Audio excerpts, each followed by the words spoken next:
světa obvykle se nám vybaví tajuplné pyramidy a impozantní chrámy. Ale kde to všechno začíná?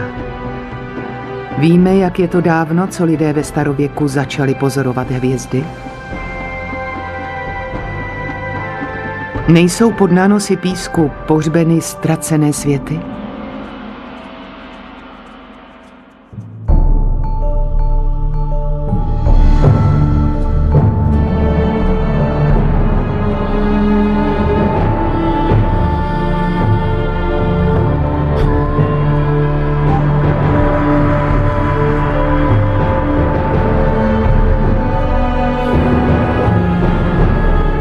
Česká televize uvádí kontroverzní cyklus kanadské profesorky Carmen Bulterové Pyramidy.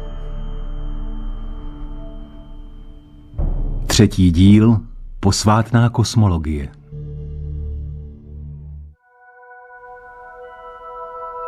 Kosmologie je nauka o vesmíru v jeho celistvosti. Autoři cyklu považují kosmologii za vědu, zatímco Egypťané ji měli za něco posvátného. Jedno víme o starých Egypťanech jistě, že pozorovali hvězdu Sirius. Zcela určitě mluvili o této hvězdě. Všechno, co vychází ze starověkého světa, může mít duchovní a metafyzickou základnu. Lidé ve starověku, zejména starověcí Egypťané, ale možná i další starověké civilizace, chápali sebe, lidstvo, nás, jako něco těsně provázaného s širším prostředím, s vesmírem, jako součást většího celku. Stavěli pomníky podle hvězd. Ale proč? Má to, v co věřili, platnost i dnes?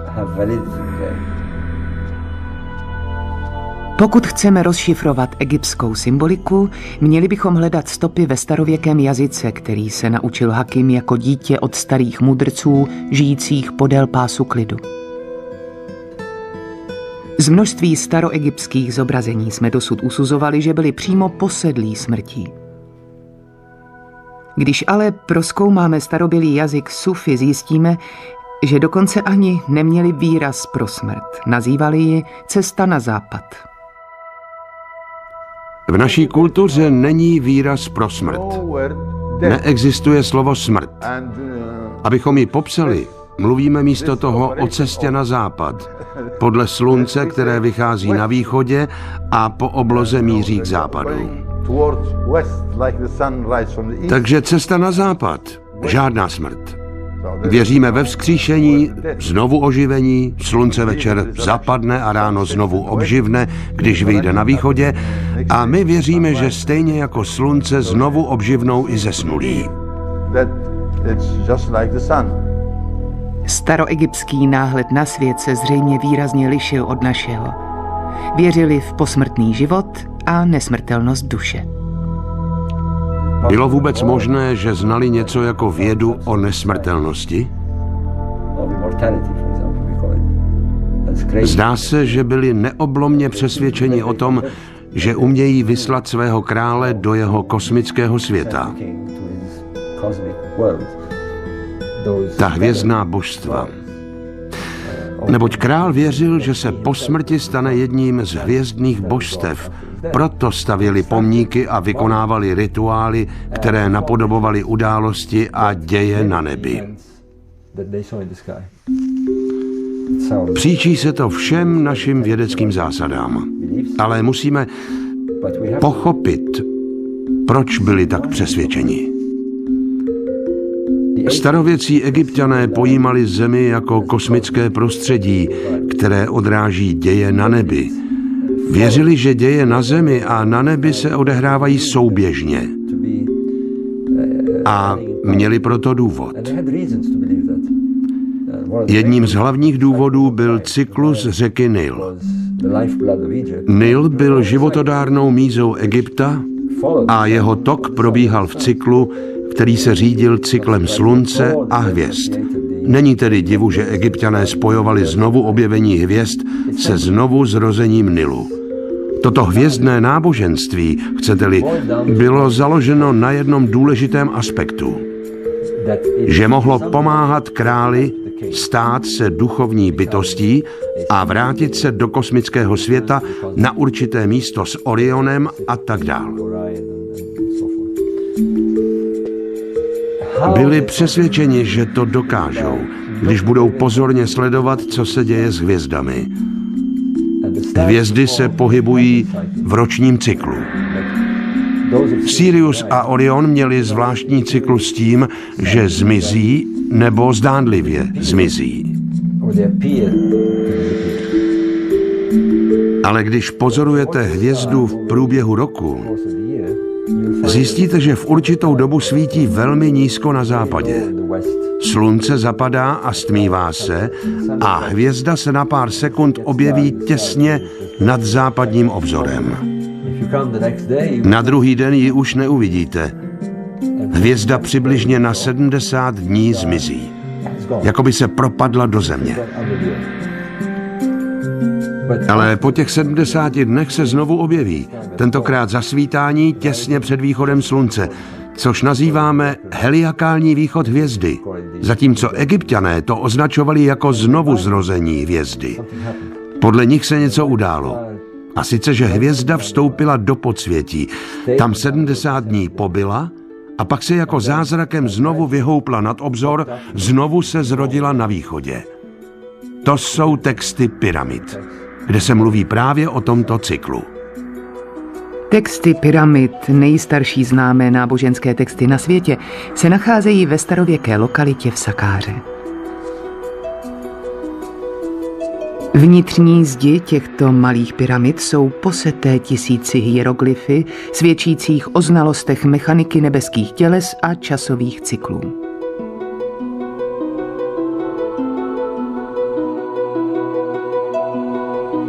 Ačkoliv jsme už v chápání hieroglyfů dosáhli značného pokroku, je možné, že nám řada významových odstínů ve znacích zůstávala skrytá. Až do dneška. Když zkoumáme hieroglyfy, vycházíme z vlastního pojetí a automaticky předpokládáme, že písmena naší abecedy odpovídají určitým hieroglyfům.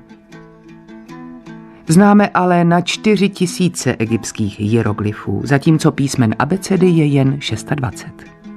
Abychom rozluštili jejich kód, musíme otevřít mysl odlišným odstínům významu. Je zde zaběhaný stereotyp o tom, jak fungují novodobé jazyky. Nikdo nečeká, že by mohlo slovo fungovat i jinak. Přistupujeme k němu s tím, že písmeno je nositelem fonetické hodnoty a že slovo je nositelem významu. Abychom pochopili egyptská slova, musíme je vnímat tak, že písmeno je nositelem významu a slovo je celá věta. Slova mají své nuance, kterým neporozumíme, dokud nepochopíme, co znamenají jednotlivé hieroglyfy. Existuje například egyptské slovo, které se překládá jako potápějící se kachna, ale když přečtete jednotlivé hieroglyfy, znamená to kaluš vody místo potápějící se kachny. V roce 1822 rozluštili hieroglyfy francouzský učenec Jean-François Champollion a britský vědec Thomas Young z takzvané rosecké desky. Deska pochází z roku 196 před Kristem. Byl do ní vyrytý stejný nápis v hieroglyfech, v řečtině a takzvaným démotickým písmem. Vědci se od té doby opírají o Champollionovy překlady jako o základ při luštění hieroglyfů. Co když ale Champollionovi unikly některé nuance, anebo některé informace dokonce zatajil? Podle jedné biografické studie Champollion dlouho otálel se zveřejněním svého překladu, poněvadž, jak studie uvádí, tvrdošínil pěl na myšlence, že egyptský hieroglyf má možná i jiný než čistě fonetický význam. Laird Scretton je počítačový softwarový inženýr, který objasnil nový aspekt hieroglyfiky. Jeho výzkum od základu změnil naše dosavadní chápání hieroglyfů. Egyptské hieroglyfy v podstatě fungují spíš jako akronymy v angličtině, jako například FYI, nebo CIA, nebo CBS, kterým rozumí každý, kdo umí anglicky. Nepokoušíme se je vyslovovat jako jedno slovo, jako souhrn jednotlivých hlásek. Hláskujeme každé písmeno zvlášť, jako počáteční písmena slov poskládaných k sobě. Když začneme vnímat každé hieroglyfické slovo jako akronym a ne jako foném, otevře se nám nová rovina výkladu. Hieroglyfy odhalují v symbolických pojmech představy starých Egypťanů o fungování vesmíru.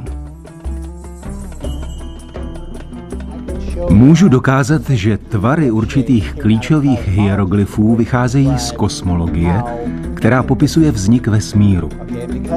Protože tyto tvary vycházejí z kosmologie, je logické, že významy jim přiřazené mají také kosmologickou souvislost. Jejich významy se vztahují ke vzniku vesmíru.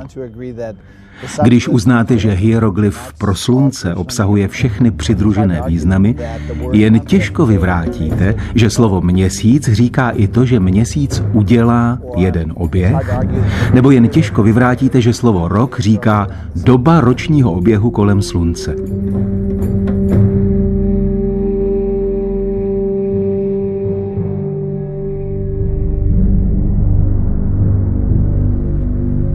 Staří Egypťané přímo posedle všechno zaznamenávali. Největší pozornost věnovali nebeským tělesům. To od nich víceméně očekáváme. Ale jak dlouho dozadu? To je velká otázka. Inu, dnes víme o nalezištích starších nejmíň o 6-7 tisíc let. Třeba megalitické naleziště objevené začátkem 70. let, ale pochopené teprve nedávno, které má astronomické uspořádání.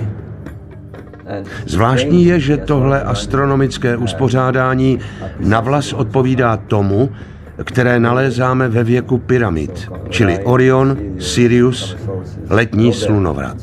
Už to není jen teorie. Máme proto důkazy.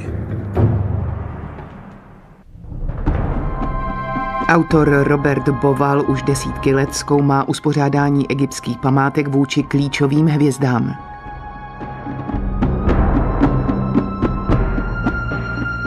Mohamede, Jusufe, přijeli jsme sem a teď se pokusíme dojet do Nabta Playa.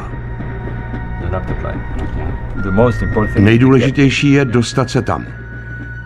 Chystá se na výpravu pouští k nalezišti zvanému Nabta Playa, 100 kilometrů západně od Nilu a 30 kilometrů severně od súdánské hranice. Právě tam leží nejstarší egyptské astronomické měřící zařízení. Až tam budeme, jak to poznáš? Je to samá poušť. Ano, všude je poušť. Já znám v západní poušti každý kout. Potřebujeme na to GPS-ku. Ano, mám ji. Hned se mi zlepšila nálada. Tým se dozvídá, že se povolení z Káhiry zpozdilo. Počkáme. Říkáš, že máme čekat na odpověď z Káhiry, tak si mezi tím prohlídneme pár nalezišť. Omrkneme několik chrámů. Jdeme.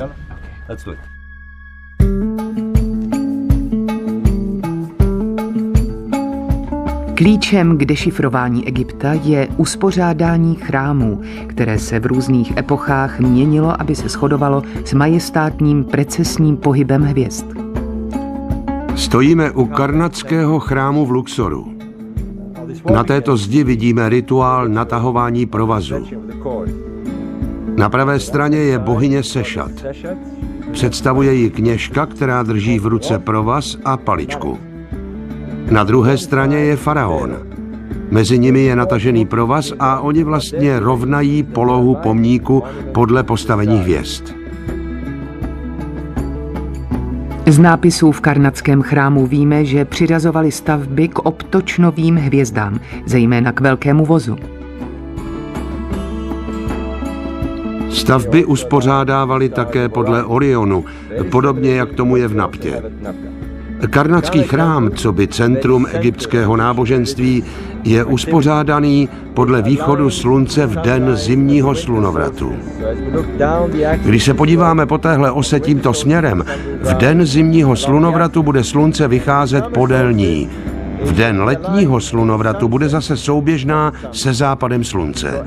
Čili stejně jako v Nabta Playa, v kalendářním kruhu uspořádaném k letnímu slunovratu máme tady další příklad podobného uspořádání o 3000 let později.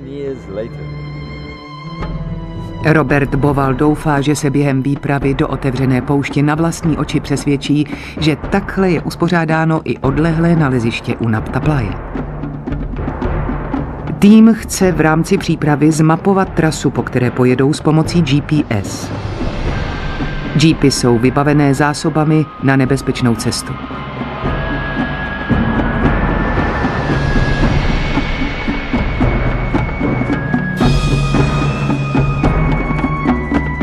Tým přijíždí do první zastávky na cestě napříč dějinami.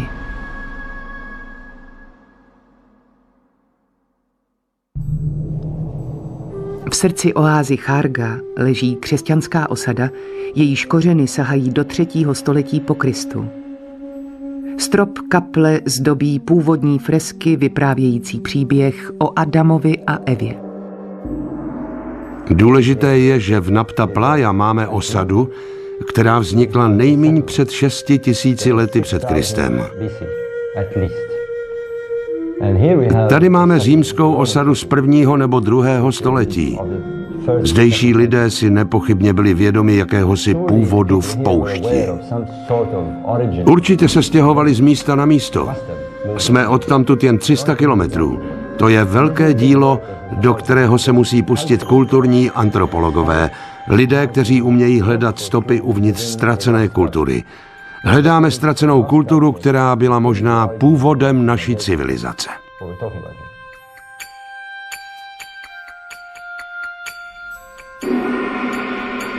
V dálce se rýsuje křesťanská osada. V údolí pod ní vidíme staré řečiště Nilu, které se přemístilo o více než 60 kilometrů na východ. O kolik tisíc let je třeba vrátit geologické hodiny do doby, kdy tudy tekl Nil? Nil kdysi tekl támhle. To jsme dřív nevěděli. Myšlenkový svět těchto lidí, jejich víra, jejich pohled na hvězdy, na slunce, způsob pohřbívání zemřelých, to všechno téměř jistě pochází odsud, aby ovlivnilo faraonskou civilizaci. Představte si římskou posádku před 2000 lety. Se setníky, kněžími, římskými dámami, povozy. Je úžasné pomyšlení, že to bylo takhle. Lidé tady žijí už 1000 let. Víme to.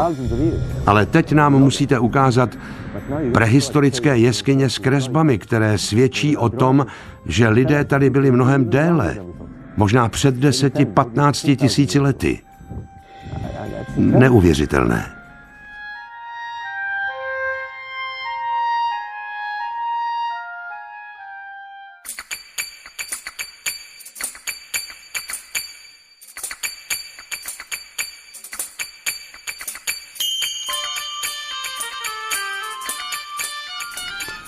Teď jsme na 30–40 metrové duně přímo uprostřed silnice.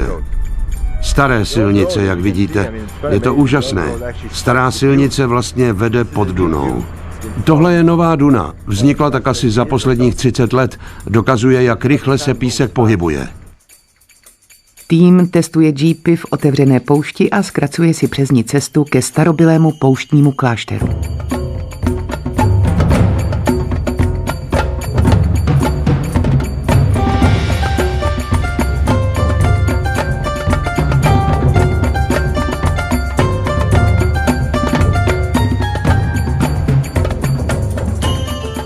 Cestou naráží na rozlehlý kamenitý výčnělek s viditelnými vrstvami usazenin.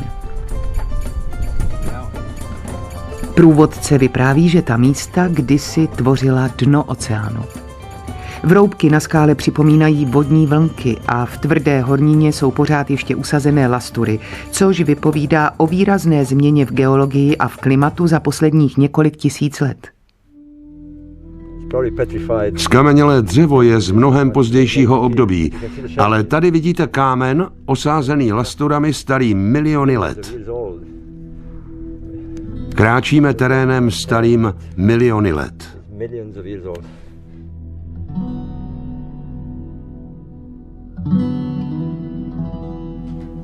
Západní poušť je dnes vyprahlá, ale v minulosti na ní spadlo až 500 mm srážek ročně. Oblast tvořila stálá jezera, mohutné prameny a sezónní toky.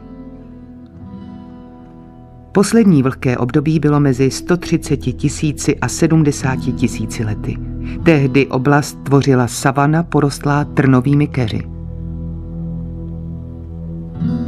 Žilo zde množství velkých živočichů, gazely, žirafy, buvoly, velbloudi a antilopy.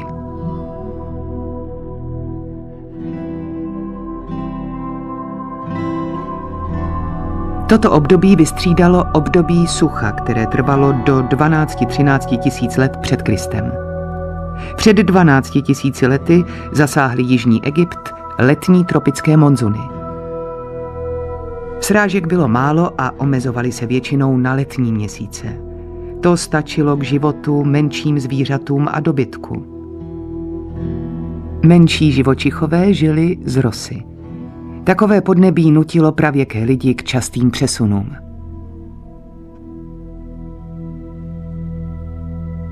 V jedné odlehlé jeskyni se nacházejí pravěké kresby, které možná svědčí o lidském osídlení z dávných dob. Jak tyto významné důkazy chrání egyptské úřady? Hrůza. Je to hrozné. Toto jsou vzácné prehistorické důkazy. Podívejte. Co je to? Pes? Gazela? Ten člověk, vidíte ho? Má na sobě faraonské roucho. Hrozné. Všude čmáraniny. Důkazy, které hledáme, tady ničí nezodpovědní lidé.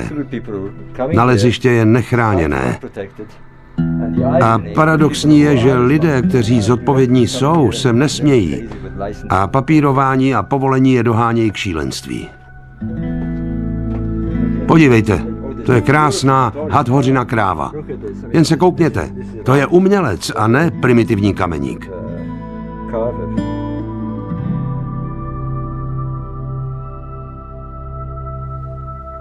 Predynastické náboženské představy Egypťanů se zrodily ze zvířecích kultů spojených s Nilem. Kráva byla považována za matku slunce. Dobytčata byla uctívána jako božstva, jako pozemské zobrazení bohů. Ústřední postavou této dlouho přetrvávající ideologie byla bohyně Hathor. Byly nalezeny kresby býků a zobrazení hvězd z doby predynastického Egypta. Pastorální výjevy s dobytkem v Sahaře pocházejí z doby o několik tisíc let starší, než byl predynastický Egypt. Gilf Kebír, což znamená velká náhorní plošina, je velkým obřadním střediskem dalších 600 kilometrů západně u hranic Egypta s Libyí a Súdánem. Tady se nachází jeskyně plavců, kterou proslavil film Anglický pacient. Prehistorické skalní umění zobrazuje lidi a jejich dobytek. Jelikož je Gilf Kebír od prvního naleziště vzdálený 600 kilometrů, zdá se, že dobytčí kulty v pravěku převládaly v celé severní Africe. Není to další důkaz, že kočovné kmeny byly vzájemně propojené? Mohly ovlivnit starověké Egypťany? Po příjezdu ke klášteru vidíme, že nikdy nebyl dostupný silnicí. Klášter, v němž kdysi žili křesťané, leží na prastaré velbloudí stezce 40 dnů od nejbližšího naleziště.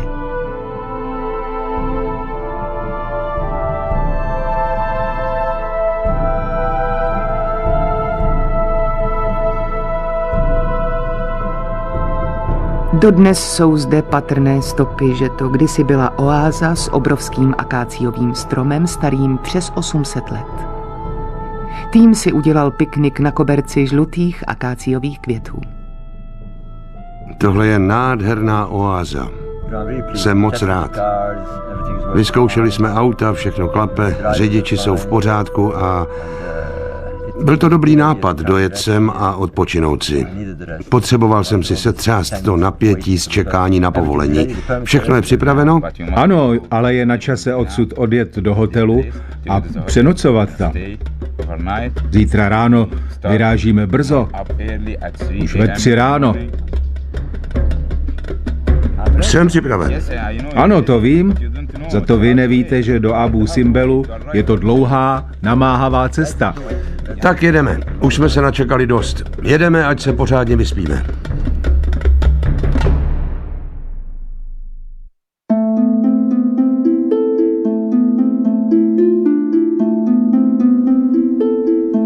Tým vyráží brzo ráno, vybavený dlouho očekávanými povoleními, která jim vystavila Nejvyšší rada pro památky a egyptská armáda. Pojedou nebezpečnou oblastí západní pouště jižně od oázy Charga. Tak, po dnech čekání a nejistoty jsme konečně na cestě. Máme povolení a jsme připraveni vyrazit do pouště a do Napty.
Po několika hodinové jízdě na jih, po staré cestě tu a tam zasypané písečnými dunami, vládne v týmu nervozita.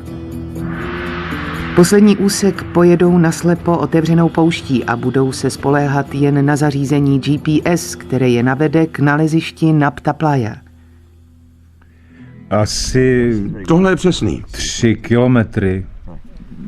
Jsem si jist. Jdem na to.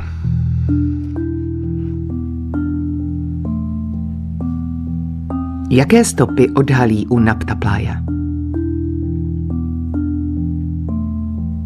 Jak se vliv naleziště šířil dál po celé Africe? Více než 3000 kilometrů dál na západ v Mali žije kultura s náhledem na svět překvapivě podobným tomu, jaký měli starověcí Egypťané. Dogonové žijí v odlehlých a izolovaných částech Mali. Podle studií se v dogonské kultuře zrcadlí smýšlení starých Egypťanů s přímo zarážející přesností.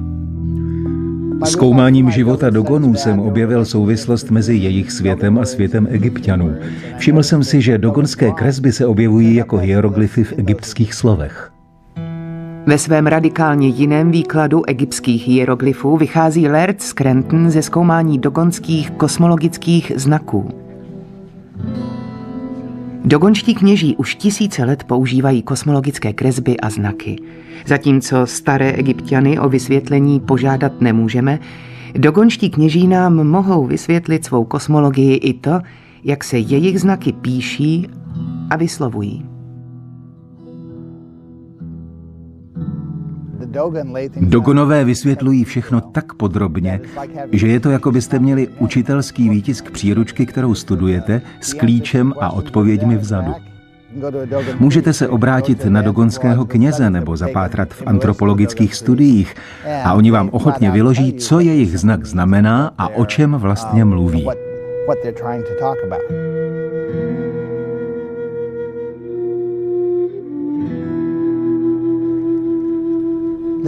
Obecně řečeno nám dogonská kosmologie prozrazuje, jak se má nějaký pojem vyjádřit, jak se má dané slovo vyslovit, jakým významovým rovinám se to slovo má přiřadit a s jakou kresbou má být spojeno. Z toho můžeme usuzovat, co bychom měli najít v Egyptě. Když tedy zkoumám egyptské hieroglyfy, nahlédnu do slovníku hieroglyfů nebo do knihy o egyptské kosmologii a najdu stejné slovo, vyjadřující stejné významy, psané stejnou kresbou nebo stejným písmenem, tak mám shodu. Jak je možné, že dogonská kultura v dnešním Mali je propojená s kulturou staroegyptskou? Co je pojítkem? Zdá se, že Dogonové se vyvinuli z vrstvy vzdělaných kněží se speciálními znalostmi, kteří byli z nějakého důvodu nespokojeni s vývojem v Egyptě a odešli. Řekl bych, že to zní pravdivě. Nemůžu to dokázat, ale neodporuje to ničemu, co zatím vím. To, že se dogonské kresby a egyptské hieroglyfy shodují v kontextu téhož slova, stejně se vyslovují a mají stejné významy, je pro mě dalším potvrzením, že jsem na správné stopě a tato slova se skutečně shodují. Vyjdeme-li z tohoto nového výkladu hieroglyfů, co se můžeme dozvědět o staroegyptském pohledu na posvátnou kosmologii?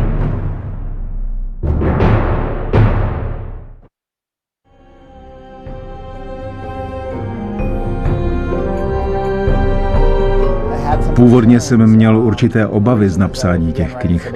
Jakým právem začnu odhalovat něco, co se dařilo udržet v tajnosti 3000 let? Ale když jsem si uvědomil, že kosmologie je věda o vzniku hmoty a tak dál, a došlo mi, jak se naše zkoumání přiblížilo poznatkům starověkých kosmologů, řekl jsem si, že pokud z toho má mít vůbec někdo užitek, tak to musím vydat teď. Už nemůžu dál čekat.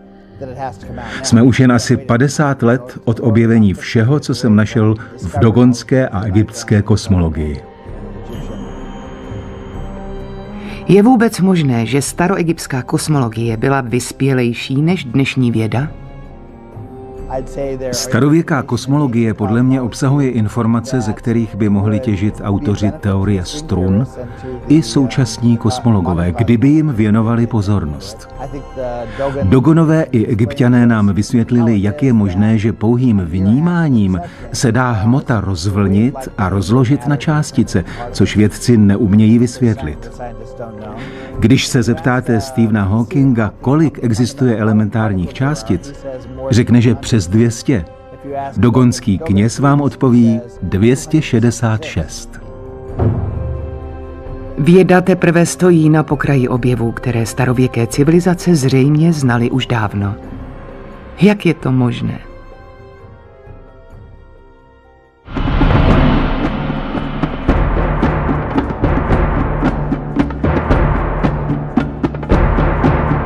Jsme už blízko, jen pár stovek metrů.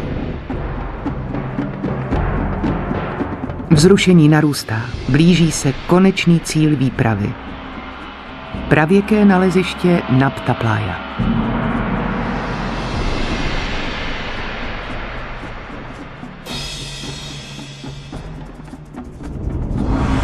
To je ono? Ano.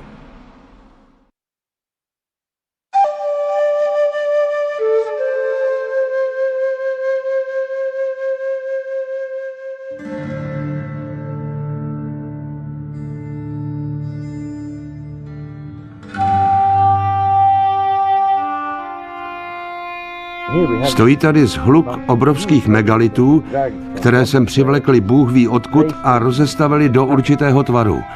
Byl to jakýsi ústřední bod celé oblasti. Je zásadní, abychom nic neporušili, na nic nesahali, jen se na ně dívali, poněvadž v tomhle uspořádání tady stojí už tisíce let a my podle nich můžeme určit stáří naleziště. Skupina archeologů pod vedením Freda Wendorfa, nazvaná Kombinovaná prehistorická expedice, narazila v Nabta Playa náhodou na úlomky z kameniny. Domnívali se, že megality jsou jen kamenné výčnělky v písku, ale pak si uvědomili, že sedí na usazeninách takzvané playa, solné pláně vzniklé v mladší době kamenné. Jak se tam dostali? Musel je tam dopravit člověk. Ty megality jsou umělé, lidské objekty.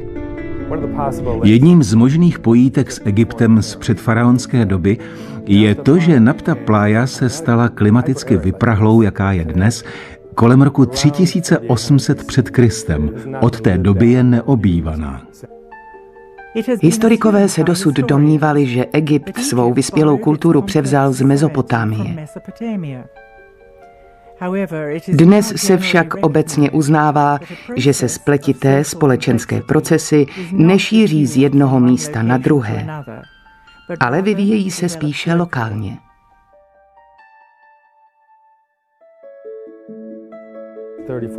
Kolem roku 3400 před Kristem se v údolí Nilu začaly rozvíjet predynastické kultury, jen 100 kilometrů východně od Nabta Playa.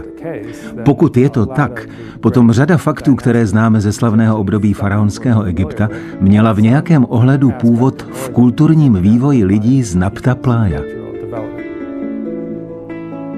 Doktorka Nicole Dwecková je egyptoložka, která je lektorkou v londýnském, britském a newyorském metropolitním muzeu.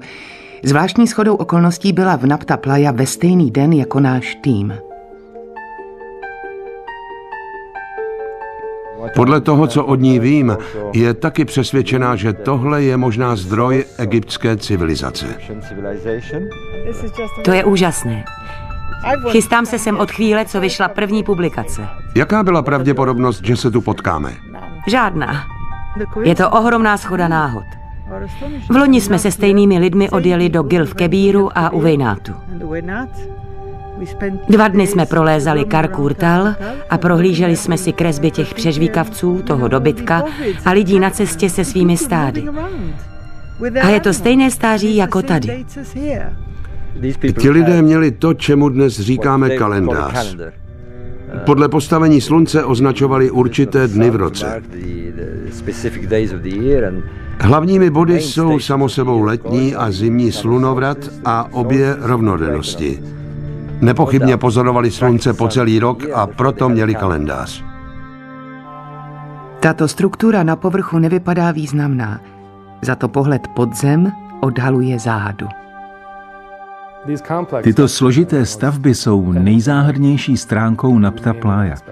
Když odkryli ústřední největší kámen, asi 3 metry pod zemí v usazeninách solné pláně Playa, objevili tuhle megalitickou skulpturu.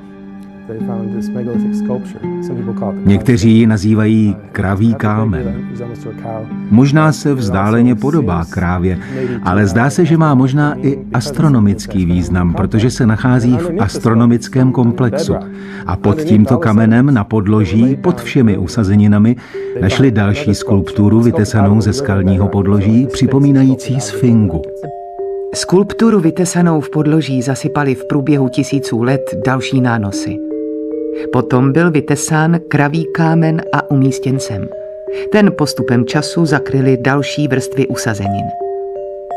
Díváme se na 3 podzemní vrstvy usazenin. To svědčí o mimořádném stáří Nabta Playa.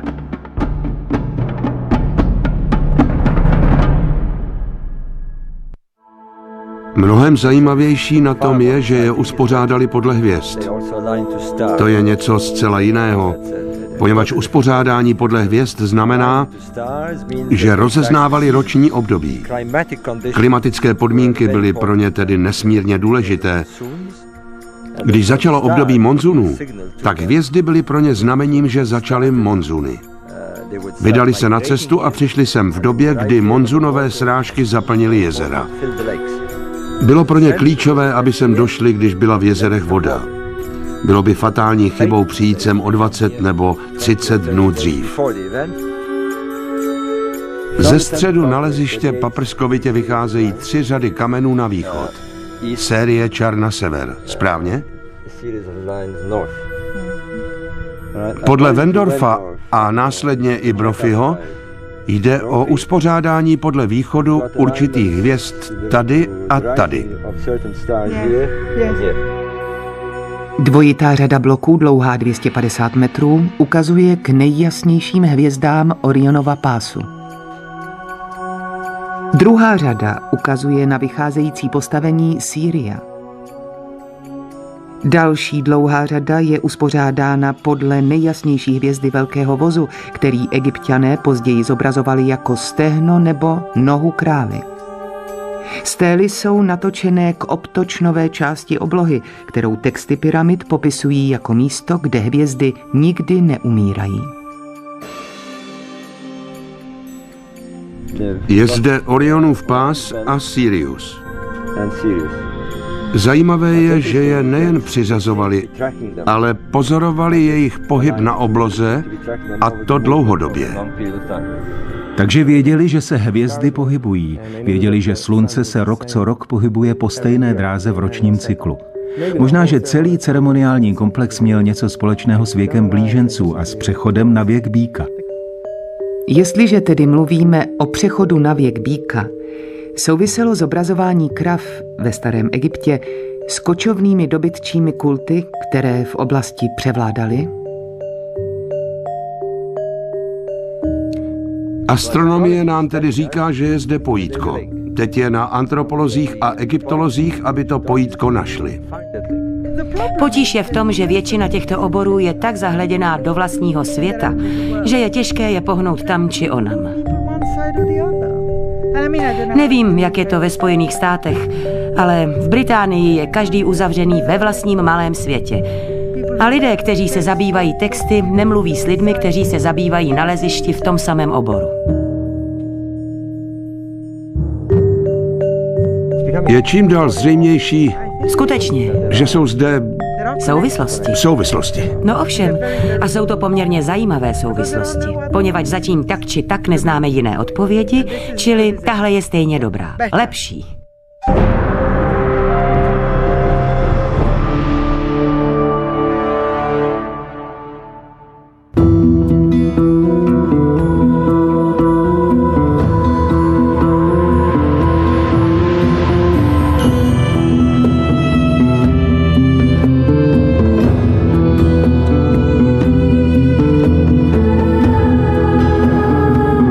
Na českém znění spolupracovali Petr Zvoníček, Ingrid Vichnarová, Renáta Wolfová, David Vejraška, Lucie Juřičková, Zdeněk Mariška, Petr Lenděl, Babeta Čejková, Zuzana Trimlová, Dušan Jurčík, Václav Kvasnička, Vladimír Tišnovský a Jitka Vacková.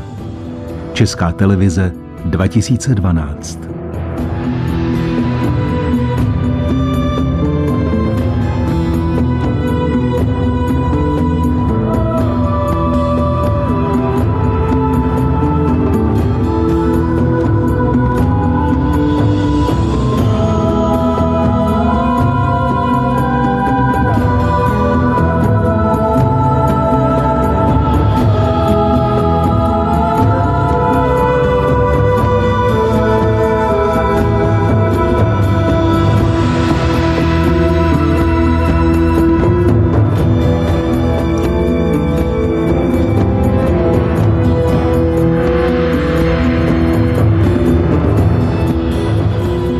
Na památku Abdela Hakima Aviana tvůj odkaz bude pokračovat dál.